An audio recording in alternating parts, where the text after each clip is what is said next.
ዛሬም ማሳያችሁ ደግሞ አውቶማቲክ ትራንስፈር ስዊች እንዴት ይሰራል የሚለው ነው። እናየው እስኪ።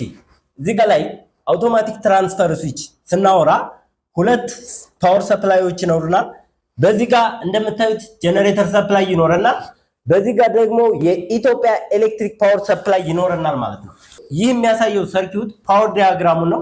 ይሄው በጄነሬተር ሳይድ እንግዲህ እንደምታዩት ኒውትራል ላይን 1 ላይን 2 ላይን 3 ይኖረናል ማለት ነው። በብሬከር ያልፋል፣ ከዛ በኮንታክተራችን ያልፋል ማለት ነው። በኢኢፒ ሳይድ ደግሞ ኒውትራል ይኖረናል፣ ላይን 1 ላይን 2 ላይን 3 በተመሳሳይ ይኖረናል ማለት ነው። ከዛ በብሬከራችን እናሳልፋለን፣ ከዛ በኮንታክተራችን እናሳልፋለን። ሁለቱም አንድ ላይ ሼንት አድርገን ወደ ሎድ ሳይድ እንወስዳቸዋለን ማለት ነው። እንዴት ነው የሚሰራው? እንግዲህ አውቶማቲክ ትራንስፈር ስዊች ስንል ራሱ አውቶማቲካሊ ፓወሩን ከአንዱ ወደ አንዱ ስዊች እያደረገ የሚሰራ ሲስተም ማለት ነው። እና እንዴት ነው የሚሰራው? ለምሳሌ የኢትዮጵያ ኤሌክትሪክ ፓወር ሰፕላይ ሲስተም ከተቋረጠ ራሱ ሲስተሙ ኮንትሮል ሲስተሙ መቋረጡን ዲቴክት አድርጎ የዚህኛውን የኤልፓውን ሳይድ ሙሉ በሙሉ ያቋርጥልናል።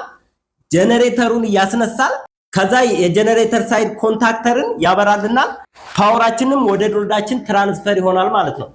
ኢን ዘ ሴም ወይ የኢትዮጵያ ኤሌክትሪክ ፓወር ሰፕላይ ሲመጣ ሲስተሙ ራሱ ዲቴክት አድርጎ ስቴብል መሆኑን ካየ በኋላ በጄነሬተር ሳይድ ያለውን ኮንታክተር ያጠፋልናል።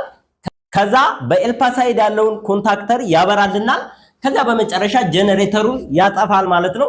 በዚህ አይነት መልኩ ነው የሚሰራው። በቀጣይ ደግሞ ኮንትሮል ሲስተሙን አሳያችኋለሁ። ስላዳመጣችሁኝ አመሰግናለሁ።